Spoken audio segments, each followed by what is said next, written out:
Okay, so now we're gonna make a pinch pot. I'm gonna take that clay that I wedged, and the first thing I wanna do is kind of tap it into a sphere.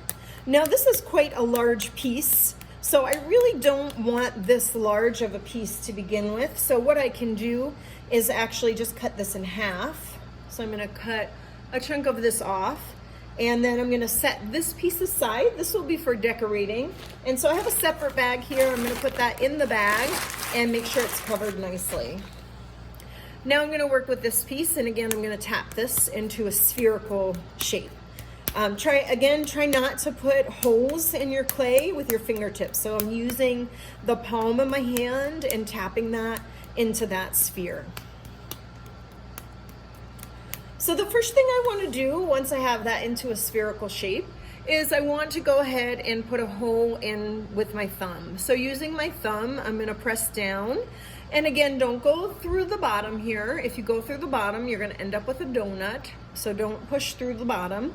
You're going to go to the bottom so you can feel your finger on the other side there. And then you want to stop. And what I'm going to do is I'm going to press with the tips of my fingers here. If I press with the pads here or the lower portion, what will happen is my pinch pot will expand too wide, and then I won't be able to control that shape. So just use your fingertips. What I'm going to do is pinch and turn, pinch and turn. And you want to be consistent in your pinching. So don't press too hard in one spot and then lightly in the other. Make sure that you're being consistent. And again, in the inside, I'm only pressing with the tip of my thumb. If I press with the whole thumb, it's going to get too wide. You can see I'm maintaining that outer circle of clay here, the rim, and so it's not going to expand too much. I have control over that shape. So I'm pinching and turning. So I'm working at the base, and then I'm going to slowly begin to extend up along the body of the pot. Now, if I pinch too quickly and too hard, I'm going to either put holes in it or I'm going to get a lot of cracking. And remember, the more you handle your clay, the more likely you are to dry it out as you work. So you might want to have a water bottle handy. So I've got a water bottle here. I might give it a little spritz as I go to help keep that moisture in. Our water bottles are community, so we do have to disinfect those. So please note that when you are using them, we'll put one at each table, and we'll have to either help each other. You can have one person as the designated sprayer, or you can have somebody who's willing to do that, or you can ask me and I'll come and spray it for you so you don't have to handle those materials. So you can see as I'm pinching and turning here, my walls are getting thinner and I'm expanding the shape of that pot, right? And so this is going to become the base of my animal or whatever it is that you're making, whether this is your choice project or your animal project, right? And so I have the base of my pot here. Notice that my bottom is rounded. So if I want to flatten that, I can just take that and set it on the table and then just give it a gentle tap. And then that will help to flatten that bottom portion there. So tap, tap. Now this is still a little bit thick, so I could pinch this a little bit more. You do want to be consistent in your pinching. So as long as my thickness from the base to the ridge is consistent, then it should be okay.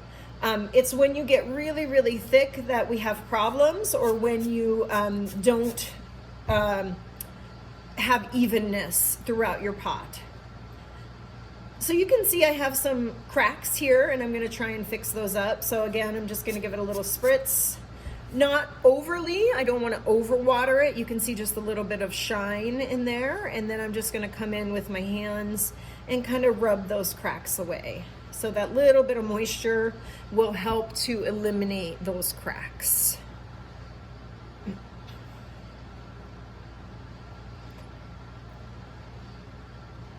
So I'm just blending that so it looks a little bit nicer.